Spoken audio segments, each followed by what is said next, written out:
Hey everybody, it's time to go ahead and put everything together into what we call, or astronomers call, the distance modulus, where we can actually start getting at the intrinsic property of a star, the luminosity. We've done a lot of work to understand brightness. We've done a lot of work to understand the magnitude system. All that's left is to put this together and realize that with a few simple telescopic observations, we can actually unlock and figure out the luminosities of the stars. So let's go ahead and dive in to one of the most important concepts in the study of our stars, the so-called distance modulus. Fancy sounding term, right?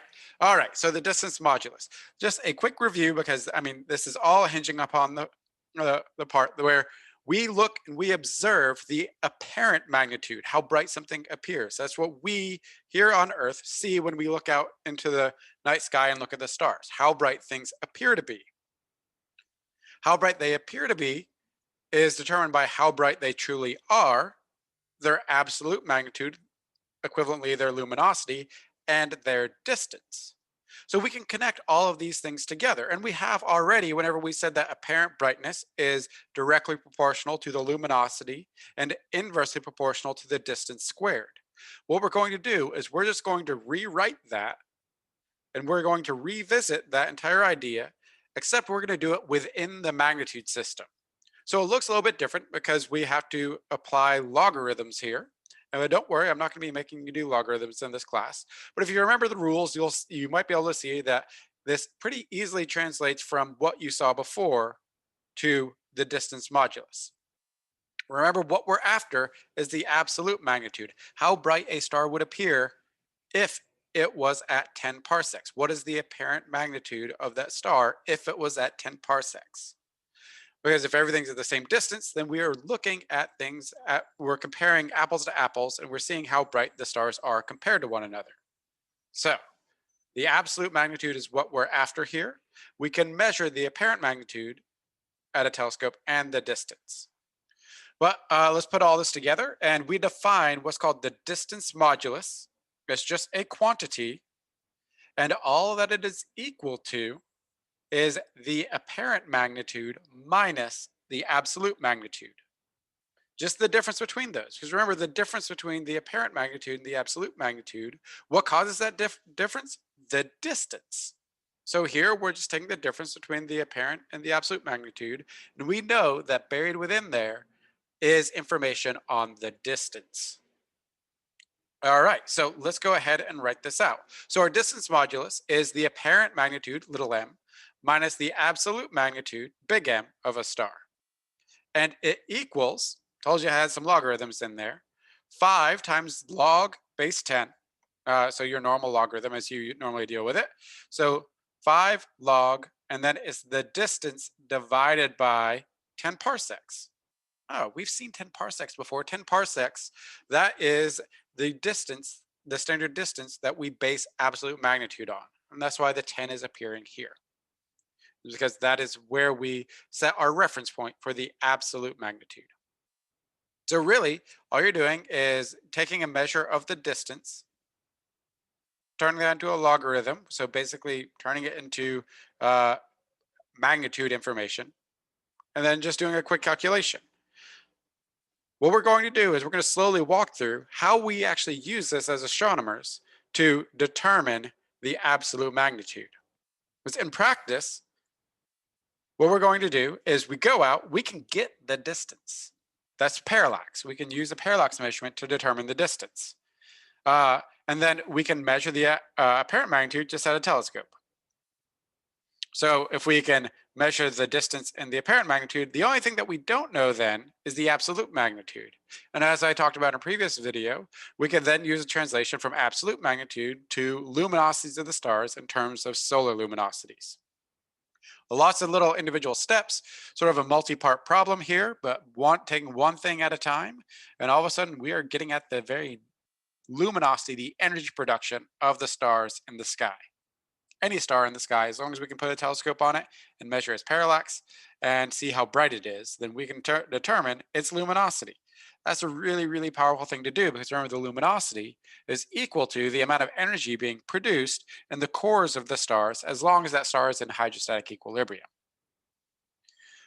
Also, we'll come back to this at the end, but notice that if we had an independent way to determine the absolute magnitude, then we could potentially use this distance modulus to actually calculate the distances to the stars, a new way to determine distances in cases where parallax fails because the stars are simply too far away where we can't measure parallax with modern technology. We're going to come back to that point. But first, let's see how we actually use this at the telescope. All right. So the text, I'm just leaving it. It's the same stuff that's in the notes. What we're really going to be focusing on is how astronomers are going to do this. And we're going to take two telescopic observations. Well, it's one of the telescopic observations. Parallax takes more than one observation, but we're going to do two things at the telescope. And then that's going to allow us a way to calculate the absolute magnitude. So I'm going to highlight in blue the things that we can measure at the telescope. So we can go out and we can measure the parallax to the stars. We've done this for a lot of stars already. We have the Hipparcos catalog. We also have the Gaia catalog now that's being built up with the parallax to 1,000,000,000 stars, or you can go out and measure it yourself. It just takes two observations, and they have to be about 6 months apart, so you can measure with a baseline equal to the diameter of Earth's orbit. But we've talked about parallax. We have parallax as determined for 1,000,000,000 stars. You probably are just going to look this one up and let everybody that's done the amazing survey work just stand on the shoulders of those giants. But we measure the distance. Well, we measure the parallax, and then we use the parallax to calculate the distance. A telescopic observation and a quick calculation. We get the apparent magnitude just by, hey, let's look at it. Looked at it, captured the image with the telescope, measured how bright it is, we got the apparent magnitude. So direct measurement from the telescope. This is just 10 parsecs is just a number. That's just a operation, a mathematical operation. So the only thing that's left, the only thing that we don't know is the absolute magnitude. So we can calculate the absolute magnitude because we measured this and we measured that. And this is what we practically do as astronomers. This is how we apply the distance modulus. So let's go ahead and rewrite that. So this is the real way that we end up using it. So we want the absolute magnitude. We measure at the telescope the apparent magnitude, and we can use parallax to determine the distance. And at this point, as long as you have these numbers, the apparent magnitude and the distance, you just plug the numbers into this equation and out pops the absolute magnitude. And then we can take the absolute magnitude and pop it into our luminosity equation by comparing to a standard, the sun. So we get the answer compared to the sun and number of solar luminosities. And all of a sudden, we can use this equation. Again, I'm not going to have you directly use this equations unless I'm going to directly give it to you. And I'm really going to reserve that for the homeworks and things like that. Because I know that I'm not trying to check to see if you can plug numbers in. I want to check if you know concepts. So you won't be really interacting with this equation except for working through some problems as a demonstration, but not really things on quizzes and exams. But notice, we used the distance modulus, we rearranged it, we made two measurements, a apparent magnitude measurement and a parallax measurement to determine distance. That gave us the absolute magnitude. We have a way of figuring out the absolute magnitude now. And we can plop that into this equation and get the luminosity of the star in number of times greater, or in solar luminosities. That is powerful. We just figured out the luminosity of any star where we can do these observations of. Billions of stars. We can now access the energy production in stars just with a few simple steps. This is a fundamental property of a star. This is one of the things that we're working towards, is understanding the fundamental properties of stars and how astronomers get them. We've just cracked the case. Notice that distance was absolutely crucial. Now, just to pause it and to foreshadow future times. Because parallax is great, but only works for nearby stars. Stars that are about 500 to 5,000 parsecs away. Gaia is pushing that up to about 10,000 to 50,000 parsecs away, but that's still only stars within our own galaxy. How do we tell the distance to the Andromeda galaxy or the distances to stars and say the large and small Magellan clouds, satellite galaxies to the Milky Way? How do we determine distances to other stars and other galaxies in the universe?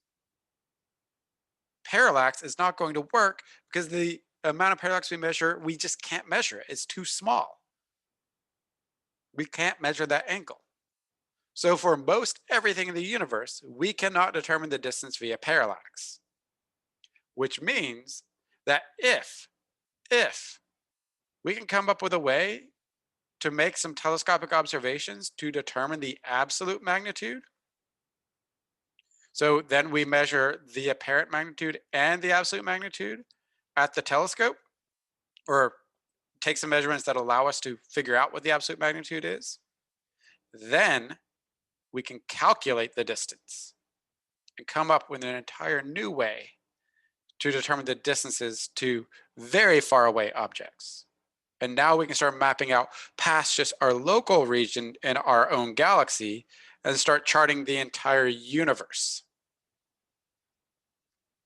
The distance modulus is incredibly powerful. Distance is one of the hardest things that we do in all of astronomy.